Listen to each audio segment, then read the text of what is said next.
see what happens here. Maybe we can catch a bear crossing behind me or something right here, maybe.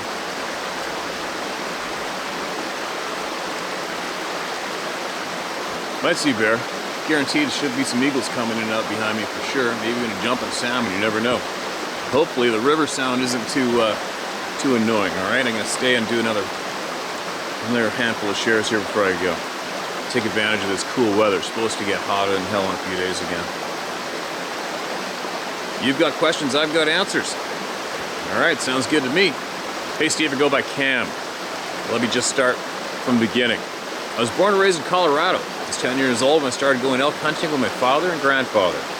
Growing up and hunting with these two men, I got to hear a lot of stories about their experiences with something in the woods. Aside from all the standard stuff like tree knocking and sounds that didn't sound right like our standard animals here, there's one story that sticks out. Out of respect for my father and grandfather and these beings, I will not provide the exact areas of these encounters. This happened the year before I started going during third rifle season on cold and crisp October morning. My dad and grandfather had been hunting a big patch of quakies and meadows without any luck on the morning hunt. They had stayed out a little longer than anticipated and got caught in a small snowstorm which dumped about 2 to 3 inches of fresh powder. They took separate finger ridges on the way out, and my grandfather jumped a cow from her bed in the black timber. He made a shot that was a little far back. My father heard him shoot and crossed the meadow onto the ridge where my grandfather was. They decided to give this cow a little bit of time as there was not so much blood. So after about an hour and a half, they started tracking. The cow had ran back up the ridge on the opposite side into a draw about a mile from where she was when she got shot. My dad and grandfather went to where she had laid down and took her last breaths in peace. But there was no cow in the imprint in the snow. Instead, they found that something big had come down the ridge on the other side and looked like it had picked this elk up and carried it back up the ridge. The snow and dirt were all mixed together as if something had slid down this hill, and they started to follow it. About 100 yards into tracking, they stopped dead in their tracks when they saw a large barefoot print. But my dad said it looked to be about 20 inches in length. They turned around and decided not to retrieve that elk. She had been claimed by something bigger and badder than them. Anyway, Steve, I'll start with this one. But I have a lot more, sir, and they get a lot better. Oh, I think you meant to say I'll stop with this one. I'm now a grown man of 36 years of age. I served 8 years in the United States Army as an infantryman and sniper. I still hunt elk to this very day, and I've hunted them in a few states, including Montana, Idaho, Colorado, New Mexico. I have a few encounters that I had during my time of service, as well lots more while chasing elk in the woods. Please let me know if you would like to hear them. Cam? Yeah, man, I want to hear them. I want to hear it all. Everybody does. Everybody wants to hear each other's experiences. I want to hear it straight from your mouth, honest to God, exact whatever it is you remember, what you experienced, share it through me to everybody else, all right? I want to hear it all. What I'm not interested in, I'm not really that interested in the stick structures and taking pictures of them and all that other stuff, all right? Sure, it might be interesting to a handful of people, but it doesn't, let's face it, how does that help anyone?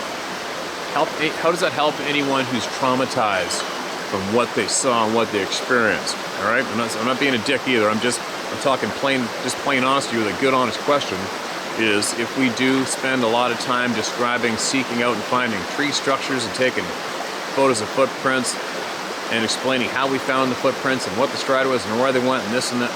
Well, I shouldn't go on for the footprints. That is something significant if you're, walking in the snow and you see these things. It's something else to see, but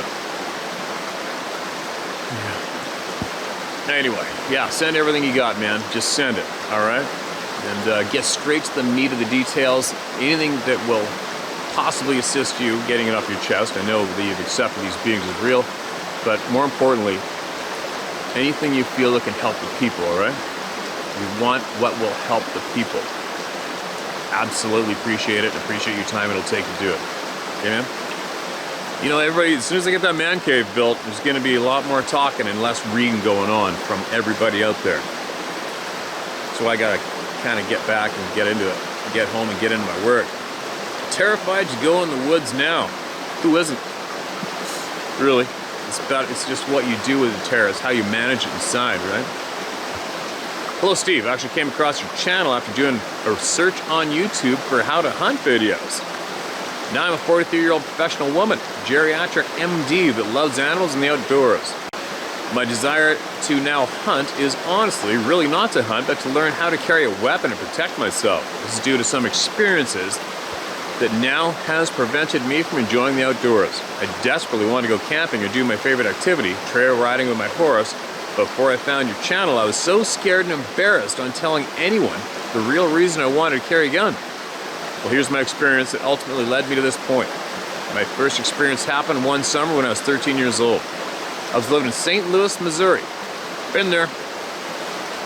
But the experience happened in some rural part of central Illinois. A good girlfriend of mine moved to Illinois that summer and invited me to bring my pony, a gray Welsh mountain pony, on over and explore the 100 or so acres her family purchased. We were both so excited and couldn't wait to jump on our horses and go exploring.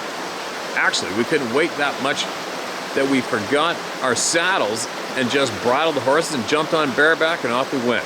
It was hot, humid, bugs everywhere, but none of that mattered as we galloped, racing through the fields towards a very dark, thick tree-lined forest.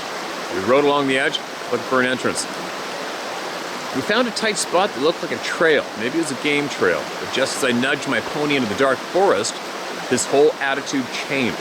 His ears were no longer nicely turned back, just listening to my commands. His body was now tight, stiff, and jumpy. His ears were forward and held high. I was ahead of my friend, and we both had trouble getting our horses to move forward. I actually don't get nervous too often, but I must admit the feeling I was having was beyond nervous. I actually felt scared. No, scratch that, terrified. I worked my way through the tall trees that tightly lined this trail. I recall wearing shorts and being scratched up all over my legs. The deeper we went, the more terrified I remember feeling. But I also remember trying to tell myself, it's all in my mind, because why in the hell would I need to be terrified? It's just the woods, I thought. Well, I found out pretty quickly why I felt those instinctual feelings. Then it happened, a horrible smell. I think my horse picked it up first. Then, I will never forget glancing around to my right to see if a bear was around, and then suddenly Tinker, my pony, came to a sudden violent stop. I can remember clear as day what I saw ahead of us about 40 feet on the trail. It was standing there, huge, black hair all over. I actually thought at first, holy shit, it's a bear. I felt frozen, and my poor pony, I think, was frozen too. But then what seemed like hours looking at this thing, it was really seconds, it immediately occurred to me it was standing on 2 feet. And just before Tinker reared up and turned, I normally would never let him rear up at this, but at this moment I was happy. Even bareback I stayed on, nothing was getting me off his back. This thing took off so fast on 2 feet, I honestly think it vanished after running. Oh, another thing I forgot to mention, I couldn't hear anything. No birds, insects, or those normal forest sounds. It's almost like I entered into another world. My thighs hurt for days though. LOL. Anyways, off we went, pretty much galloping all the way back. My friend I found out had turned around way back and was waiting for me in the field. She said her horse wouldn't move ahead anymore. I remember both of us galloping our horses as fast as we could to get back to the house. I couldn't wait to trail her up and get out of there. I felt badly for leaving my friend who now had to live on the same property. I kept in touch with her for a couple of years after, and we never talked about that day, and I never said anything to her about what I saw. She did tell me she didn't ride anymore, so I wonder if she had her own experience eventually. Well, I kept riding over the years, but I refused to go trail riding. I was secretly scared to death. Okay, I felt like this is way too long, and you may not want to read my second story, so it's okay if you don't. I'll make it quick, though, I promise. Let's have at it. This one happened in Canada. I think it was either 2000 or 01. I was running an 8-man relay race from Jasper to Banff. I ran the second leg 8 miles and the 10th leg of 10 miles, something like that. Well, my second leg, it was like 12 a.m. and pitch black, and the teams had spread out so no one was around me as I was running. My coach just took off a couple miles ahead. He said to motivate me to run fast, LOL. I was running alongside a huge lake to my right. Was the lake... Okay, I was running alongside a huge lake. To my right was the lake. To my left, a steep hill of those dark, tall trees. The same feeling came over me again. The same silence, that same smell. I was a pretty fast runner, running in scholarship in college, but I think I held a world record that night. There it was, about 40 feet ahead of me. 40 feet. Coming from the lakeside, it bounded huge strides, like 2 or 3 across the road.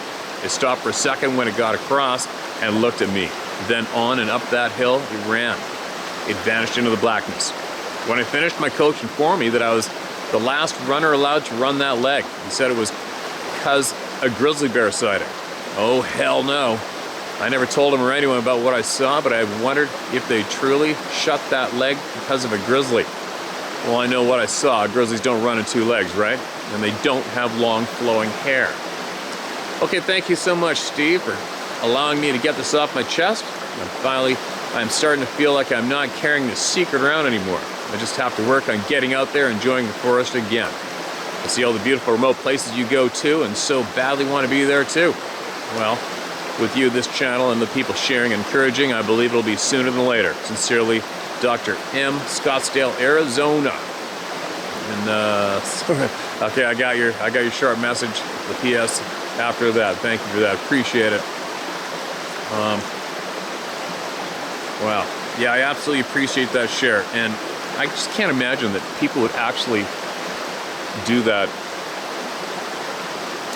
Organize a run, 24-hour run, I'm guessing, through the night from Jasper to Banff. Are you kidding me? National parks, the grizzly bears are still the A predator. You know, not to mention there is a shit pile of Sasquatch sightings around Banff, Jasper. Always has been, ours will be. They're there. But I just can't imagine somebody running down that highway in the middle of the night, them encouraging it, where there are a pistol of grizzly bears that do not have any respect for us. The grizzly bears, predators, on average, do not respect us where they are not hunted or killed by us. It's just the way it is. Glad nobody got hurt, and for them to shut it down because of a grizzly sighting, that's so bizarre, because grizzlies cross the highway, they cross the roads, they go around golf courses 24/7. It's kind of funny. It's like in Whistler, British Columbia, where I lived for many years, Whistler Pemberton. Every once in a while, there will be a message out to the public that X so-and-so trail is closed because of a cougar sighting. Cougar in the area. When meanwhile, all those people who react that way actually don't even realize that the cougars are there all the time. It's just one finally slipped up and let somebody see it. But the wildlife is there 24/7. They're just too intelligent not to let us. They're too intelligent on average to allow us to see them in broad daylight. So I always laugh when they close something down because of an animal sighting. It's like, oh boy, you guys are that silly, huh? So what? So when you take down the sign, your general public's supposed to let down their guard because there's no animals there anymore? Oh, that's kind of funny. Anyway, let's get another one shared. And I gotta get to work. As usual, right? Thanks again for making that share, and I'm happy to hear that it helps you out, getting it off your chest, like so many other people here, right? You're not alone, you're not crazy, and the amount of people who are sharing is substantial, and there's no reason to hide it anymore. There's just not. Don't be scared of anybody or anything, or ridicule especially from human beings, right? Don't be afraid. This is titled, Really? With a question mark. Hi Steve, I'll keep it short. This happened in 2008. I was staying with my sister at the time, having recently separated and had my youngest and only son with me for the day. I was teaching him how to shoot using a Crossman 177 caliber pellet pistol. I felt it was important to know gun safety and how to shoot since he no longer lived with me and he enjoyed it. It seemed to improve his confidence as well. We fired about 30 rounds between us when he made a face and said, "Dad, did you let one?" I said I had not, when my nose was assaulted by the single worst smell I'd ever encountered. I've smelled goats, bear, big cats at poorly ran zoos, etc. But wow, imagine 3-day-old roadkill mixed with a landfill in late July right after the rain stops. Besides being so nasty, it was strong. So strong, in fact, that I checked my shoes and looked around to see if I had disturbed a gallon of rotting flesh laying around. No such luck. Don't get me wrong, I didn't see a damn thing, but the hair on the back of my neck and my arms was standing up high enough to comb. This surprised me because my disposition was more of curiosity at first, but every whiff of that smell was having an effect. I quickly scanned roughly 180 degrees of visibility I had, facing the woods, saw nothing, and had an overwhelming urge to get my boy in the house. Steve, I left my pistol, pellets, CO2 cartridges, targets and all, right where they were, and grabbed this 8-year-old hand and said something about snack time and started dragging his ass to the house. I can't say what it was other than unique in my 63 years of outdoor life. I grew up in Illinois, but I'm an Air Force veteran. I've been coast to coast several times, 3 times by motorcycle, which puts you much more in touch with your environment as well your butt than a rolling living room on 4 wheels. I've never had anything like that experience. What stands out is how strong the stench was. There was no wind to speak of, and it was like I was standing on this smell.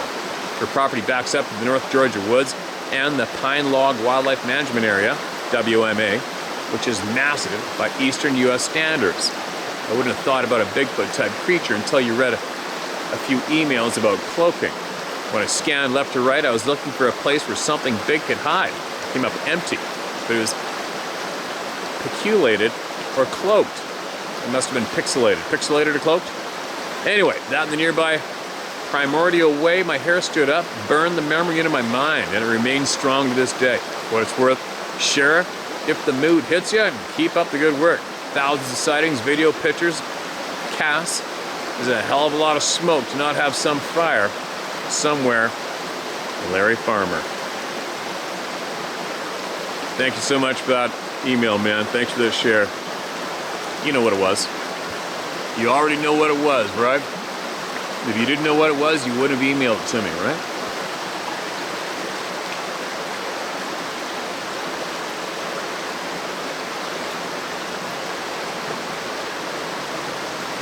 No bears, no eagles, and no carcasses. And it's kind of funny. Every single teeny, itsy bitsy piece of salmon carcass that was laid up on all these rocks and in the bottom of that pool behind me are gone. Like cleaned up. It's bizarre. Anyway, let's get on with our share, all right?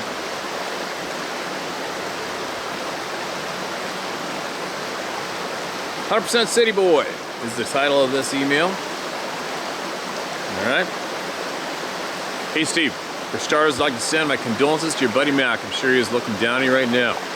Thanks, man. My name is Damian Weekly. I was born and raised on the west side of Chicago. I'm 39 years old, military veteran and an ex-street guy. You know what I mean, gang, drugs, etc. I'm not proud of it, nor am I bragging about the dumb shit many of us have done as children. I'm just one of the few that made it out without injury or extensive-ass criminal record. But that's neither here nor there. I'm one of the millions of people that tune into your channel and enjoy every bit of it. I'm emailing you to tell you about 2 experiences I had in my life. At the time, I'd relocated from Texas to Michigan after a job promotion. I moved my family in a house in Romulus, Michigan, where my ex-wife now lives. But that's a whole nother effing story. Well, anyway, behind my house there was a huge forest-like area where you could barely see through the trees during the day. So just imagine what it's like at night. Whenever I do yard work or just hang out on my patio for a smoke, I would always have the feeling of being watched. I never really gave it any thought. Plus, I've always loved serenity, scenic views, and the wilderness, even though I've never been hunting. Hence, the subject, the title, City Boy. At the time in my marriage, my wife worked nights and I worked days. So during the night, I was Mr. Mom to my 2 young children. I'll never forget this. Steve, keep in mind that I'm a pretty heavy sleeper. On this particular night, I had my bedroom window open to enjoy the nightly breeze while sleeping. My 2 rural rugrats decided to sleep in bed with me that night, so all was quiet and calm. The only thing I remember is being awakened by the loudest and worst scream I've ever heard in my life. It was coming directly from the woods just beyond the gate of my backyard. Steve, it sounded like a really big woman being killed. It went on for almost 10 minutes, and none of my neighbors turned their lights on or anything. I got up and turned my back porch light on to see if I could see anything moving in the woods. I even went outside and saw nothing. Shortly after that, the sound just stopped. Until this day, I have no idea what the hell that was. The next few days, I Googled screams and strange noises that people have heard in the Michigan wooded areas and came across the Michigan Dogman. And lo and behold, Steve, it was the exact same vocalization I heard that night. At that point in my life, the only beings I knew to be in the woods were the Sabe, but that night opened my eyes to even more. My second experience was in the same house, involving the same woods behind it. One day my kids and I were in the kitchen, and I happened to look out my window and noticed at least 10 deer running out of the woods like something was chasing them. And they all stopped by my back gate. Steve, I swear to you, I've never seen anything like that in my life. I'm used to deer always running away from humans. They were literally almost leaned up against my gate. I told my wife it was as if something was chasing them and scared them out of the woods. Steve, since you're an outdoors expert, do you know what would cause the deer to behave like that? Well, that's my story, and I'm sticking to it. Steve, thanks for all you do, and keep up the awesome work. Feel free to use my name, and much like you, I have the same attitude. I don't give an F. Come and see me. As we say in Chicago, stay safe but dangerous. Thanks, Steve. Damien. Damien, I'll bet you probably have some crazy ass childhood stories. Looks like we all do, right? We all grew up doing stupid shit. And you know, for all of you who might feel a little embarrassed or humiliated about some of the stupid things you did growing up, trust me, I could probably write the Encyclopedia Britannica on stupid things to do in life. But the outcome is what counts, right? It's how we manage to survive and learn and get better, right?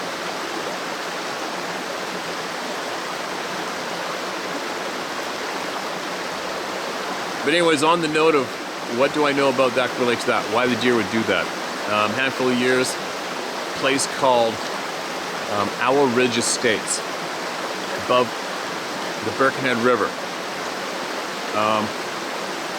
There was a friend of mine's neighbor had a mountain goat, a frickin' mountain goat, burst out onto their front lawn out of the back 40 and stayed on their lawn for nearly 3/4 of the day, and it was panting for the first hour it came out of the forest.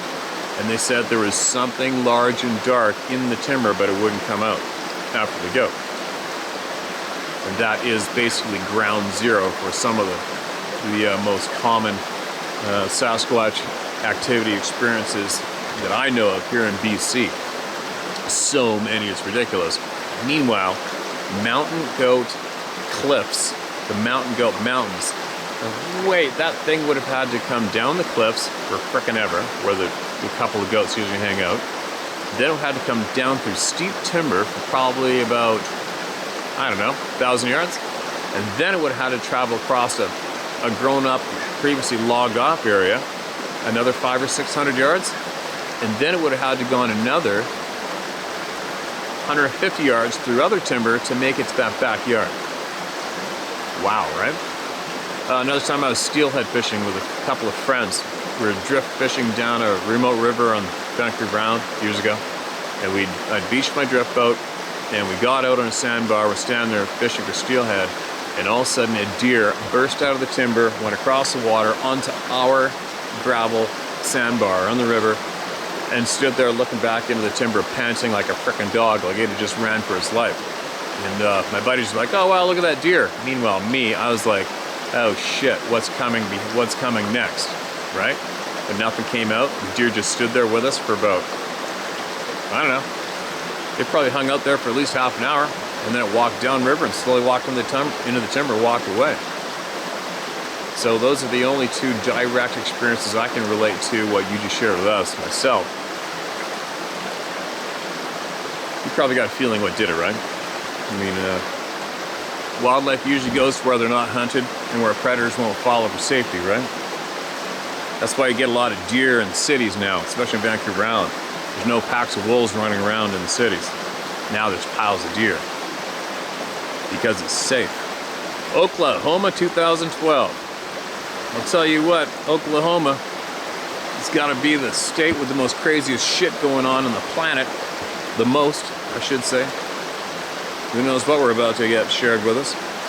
Dear Steve, thanks for the excellent work you're doing helping the people's stories be told. I've been a fan of both your channels and love hearing other people's stories and all your hunting adventures. Thank you for the kind words, and you are very welcome. It's easy, man. Now to the story. It was rifle deer season in Oklahoma, specifically the Stillwater Creek area west of Highway 86. I don't want to get more specific than that because it wasn't my land.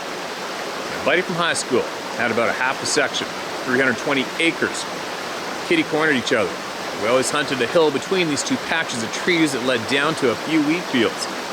Well, one day my buddy and I were out sitting on the hill and we saw a few does, nothing very exciting. It was getting dark, so we both headed back to my truck. We made our way to the first field where about 6 does were still eating. We crouched down and watched them until they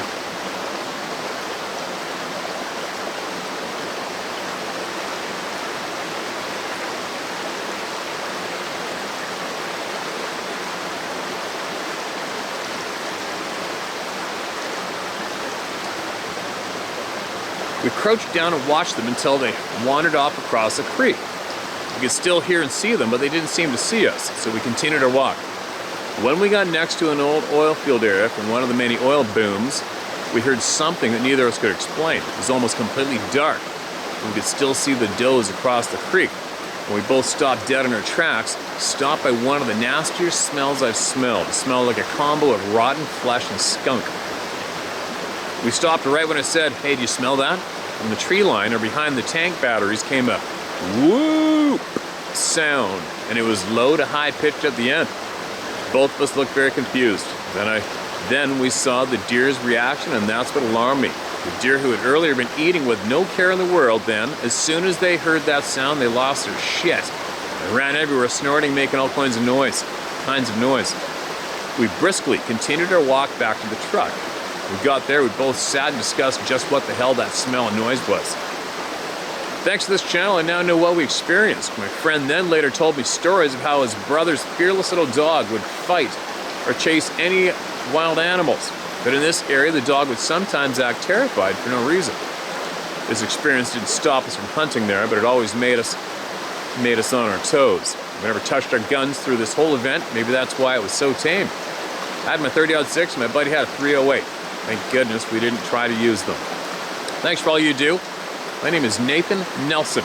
I no longer live in Oklahoma, so sharing my name will be fine. I now live in the beautiful San Juan Mountains and collect 10 cords of wood a year for each winter.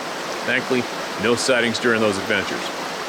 My wife and her mom, when she was a kid, lived out in the Death Valley area. They were driving back at night on one of those truly deserted stretches of roads where my wife says she saw a really tall, skinny, hairy man walk across the road in 3 steps, then off into the desert. A few miles later, their tire fell off because someone didn't tighten the lug nuts, and they almost crashed. They waited 4 hours for someone to even drive by to help them. Keep on pumping out the people's word. You have an army of support, good people willing to help you if you will let them. Godspeed with your endeavors. Sincerely, Nathan Nelson. Nathan, appreciate you and your kind words, and especially your time that you donated to everybody through me, man. Time is so valuable. Thank you so much. God, I'm having a tough time stopping reading today. I gotta get going. It's 1 in the afternoon. And I got a list of shit to do. Let's do one more. Especially because, you know, my weakness for Alaska, and it was titled Alaska Sighting, June 22nd, 2021, with a map. All right. Hi, Steve. So we're talking about how fast the Sabe, I hope I spelled it right, can run. I think my grandson and I may have seen a good example of their speed. I'll include a screenshot of the map app to help explain what we saw. We were a bit south of Girdwood, Alaska, driving towards Anchorage from the Kenai Peninsula on June 22nd, 2021 at about 3:30 in the afternoon. I'm actually very familiar with Anchorage. Every spring when the ground thaws, the road construction starts, and we were stuck at a construction site, sitting in a long line of cars waiting to go. I was looking at the mountains to our right. The snow was still there, going down to the tree line. Granted, it was not a deep snow, and there were patches of earth showing here and there, but for the most part, the top 2/3 of the mountain was in snow. I had a nice view of the mountain, as there was a large flat area in front of it going from the road to the mountain. Looking to my left towards turning an arm. Been there. There was a heavy fog coming towards us that covered the water, and even the lower part of the mountains that run along each side of the water. The fog was backed away, so I still had a clear view of the first couple mountains to my right. A helicopter came out of the fog and turned towards the mountain I've been studying. My 8-year-old grandson was sitting in the back seat. I asked if he saw the helicopter, and he said he did. We watched it fly to our right towards the mountains. It was low and flew beneath and between the first 2 mountain peaks. It flew over the center of valley between the mountains and out of sight. That is when I noticed a figure come out of a dark area up near the top of the nearest mountain.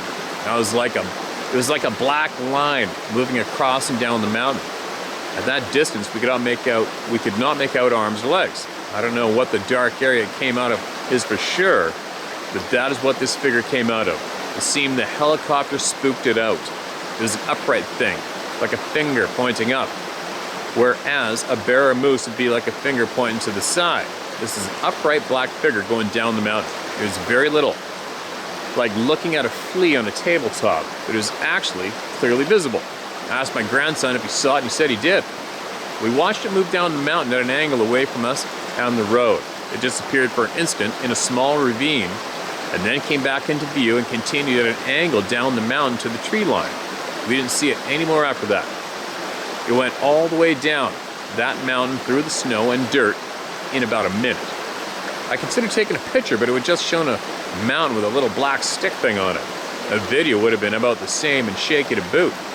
So in order to make up for my lack of photographer abilities and inclinations, I've taken a screenshot of Google Maps showing where we were and where the helicopter went and where it went. I think it is better than any picture I could have taken. Maybe now this will help people understand how fast the Sabe are. But that is what we saw. I don't know what else it could have been, but maybe someone knows and can correct me. I also found it really interesting how the helicopter flushed it out, even though it flew by at least several hundred feet away and just kept going up the valley. Thank you for sharing all these people's experiences. The grandkids and I listen to you daily. You help convince the grandkids that these things are real. I try to tell them before they thought grandma was just pulling her leg. After our recent sighting, I know one of them is certain now anyway. If you go to the peninsula and need a nice quiet place to stay, we have a camp you're welcome to. Thank you and take care. Marguerite Schwartz and my trusty co-pilot, Chance. Wow, thank you so much for that share. And, oh no, really, right there. I know where that is. I know where that is. Now listen, I know exactly where that is. I'm going to share you guys an experience that I had. All right, I don't know, what is this, 5 years ago or something, 4 years ago? Flew up to Alaska, flew in Anchorage, got a rental car, my backpack, all my gear, set off into the Chugach Mountains. And they're actually above Turnagain Arm. I don't share this with anybody yet. So off I go, and I was gonna plant trail cameras all over the place. I wanted to try to get remote Alaska game on the trail cameras, but more importantly, I was trying to get massive, huge, dull sheep, rams in particular. And I did film a lot of rams myself on that trip, but I also found a tree. There's a lone tree in the middle of a huge willow slope. You know the willow slopes I'm talking about up there, they're like over your head, right? Well, let's put it this way, when I climbed back up there a year later, solo, I was literally surfing uphill, standing on top of bent over willow branches like a ladder. I barely even touched the ground for I don't know how far along. It's so thick. And I wanted to do that intentionally because I wanted to get to where some of these dull sheep were that nobody's seen and where nobody went. And I found this tree with an open area underneath it, and there was sheep hairs, fur, rubbed all over the place under this big spruce tree in the middle of the willow slope. And it was probably to get to there is half a day, and it's probably another 4 hours to make it up the height of land, and then I dropped over the top and down into the next valley over. It's where I went. Well, when I went back there a year later, I left 1, 2, 3, 4 trail cameras underneath that tree. They're all gone. Every single one of them was gone. And as well as the other one I left at the top of the head of land. Nobody for miles, nobody seen me. It's the middle of frickin' nowhere. And still to this day, it kind of bugs the shit out of me, but what do you do? That's all I know, that's all I can share about it. Coincidentally, it was very, very close to where you had that sighting on that mountain. Go figure. Okay, I'm out here. Got to go back to the shop, get my ass going and salvage some this afternoon now that I'm back from the coast and get some work done.